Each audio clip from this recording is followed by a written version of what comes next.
बहुत समय पहले पर्वतों और नदियों से घिरे एक सुंदर राज्य में एक राजकुमारी रहती थी। उसका नाम था आराध्या। उसकी आंखें सुबह की ओस की तरह चमकती थीं और उसका दिल फूलों से भी ज्यादा कोमल था।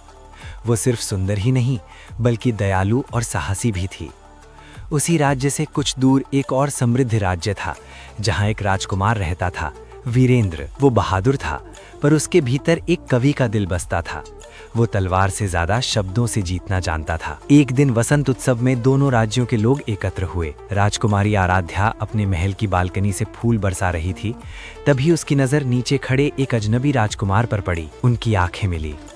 समय जैसे ठहर गया, हवा धीमी हो गई और दिलों की धड़कन तेज। राजकुमार वीरेंद्र ने हल्की सी मुस्कान दी। राजकुमारी के गाल गुलाब जैसे लाल हो गए। उसी क्षण बिना कुछ कहे दोनों के दिल एक अनकहे बंधन में बंध गए। कुछ दिनों बाद राजमहल के बगीचे में चांदनी रात थी। राजकुमार चुपके से आराध्या से मिलने आया। हवा में रजनीगंधा की खुशबू थी। राजकुमारी, वीरेंद्र ने धीरे से कहा, आपसे मिलने के बाद मुझे समझ आया कि दिल क्या होता है। आराध्या ने मुस्कुराते हुए जवाब दिया, और मुझे समझ आया कि प्यार कैसा होता है। दोनों हाथों में हाथ डाले चांद की रोशनी में खड़े रहे। उन्होंने वादा किया, चाहे जो भी मुश्किल आए वे साथ रहेंगे। लेकिन प्रेम की राह आसान कहाँ होती है। दोनों राज्यों के बीच पुरानी दुश्मनी थी। जब राजा को इस प्रेम का पता चला तो उन्होंने सख्त आदेश दे दिया, ये रिश्ता कभी नहीं होगा। राजकुमारी रो पड़ी।